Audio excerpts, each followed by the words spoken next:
Hi hello అందరూ బాగుండాలి, అందులో నేను ఉండాలి. చూసారు కదా, ఈరోజు నేను ఏం చేస్తున్నానో హోమ్ మేడ్ కస్టర్డ్ పౌడర్. ఇది ఎలా చేయాలో మీకు కూడా చూపిస్తాను, చూడండి.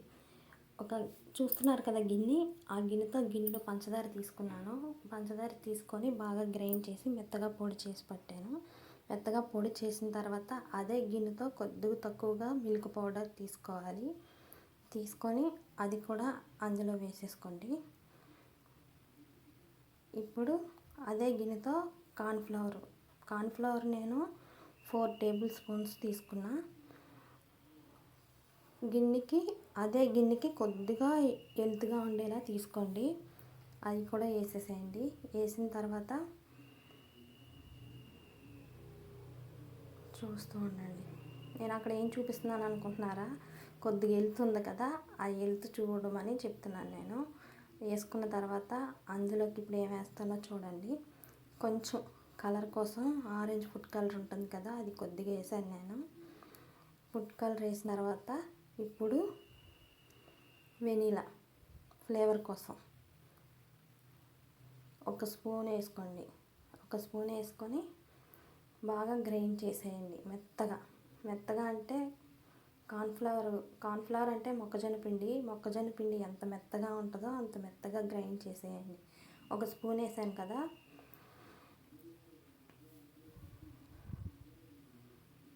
ఇంకొద్దిగా వేసుకుంటున్నాను నేను. ఆ కొద్దిగా కూడా వేసుకొని ఇప్పుడు గ్రైండ్ చేసుకొని వచ్చేద్దాం.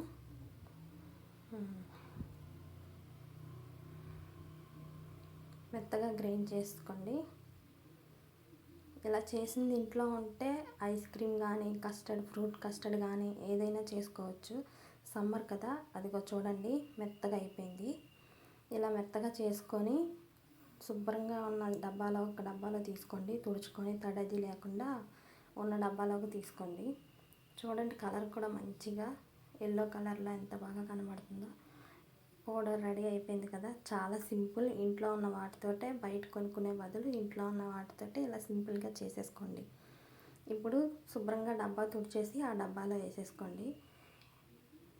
మొత్తం ఎమ్మటే మూత పెట్టేయకండి. మూత పెట్టేశారంటే అది మిక్సీ పట్టంగా కొద్దిగా వేడిగా ఉంటుంది. వేడిగా ఉండటం వల్ల నీళ్ళు వచ్చేస్తాయి కదా, ఆవిరి వచ్చేస్తుంది. కాబట్టి ఎమ్మటే మూత పెట్టకుండా కాసేపు అలా వదిలేసి అప్పుడు మూత పెట్టి ఫ్రిడ్జ్లో పెట్టుకొని మామూలుగా బయట పెట్టుకోండి. ఇప్పుడు నేను ఒక గ్లాస్ తీసుకొని అందులో పాలేసి కలిపి చూపిస్తాను.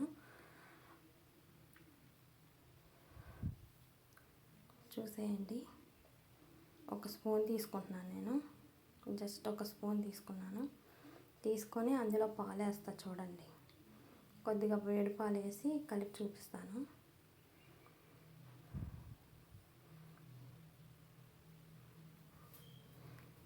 సమ్మర్ కదా, ఎండాకాలంలో పిల్లలు ఐస్ క్రీము అది అడుగుతుంటారు కదా, అదే ఇంట్లోనే ఇలా తయారు చేసి పెట్టుకుంటే సింపుల్గా ఎప్పుడైనా అలా క్విక్గా చేసుకోవడానికి అవుతుంది. చూడండి, కలిపాను.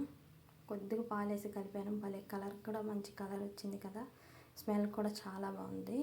మీరు కూడా ట్రై చేయండి. చాలా సింపుల్. బయట కొనే కన్నా మన ఇంట్లోనే ఇలా చేసుకుంటే ఎప్పుడు కావాలంటే అప్పుడు చేసి పెట్టచ్చు. ఐస్ క్రీమ్ చేసుకోవచ్చు, ఫ్రూట్ కస్టర్డ్ చేసుకోవచ్చు.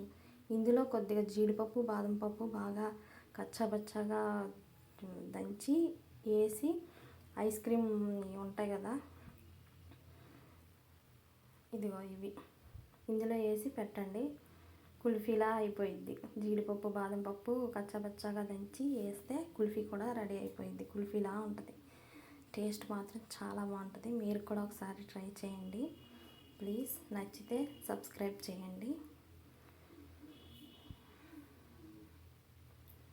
మళ్ళీ ఇంకో వీడియోతో మళ్ళీ కలుద్దాం. Thank you. ఖచ్చితంగా ట్రై చేయండి. ఒకసారి చేసుకొని చూడండి. అప్పుడు మీరే మళ్ళీ చేసుకుంటారు. ఇంట్లో చేసుకుంటే హెల్దీ అండ్ టేస్టీ కూడా అన్నీ ఉంటాయిగా.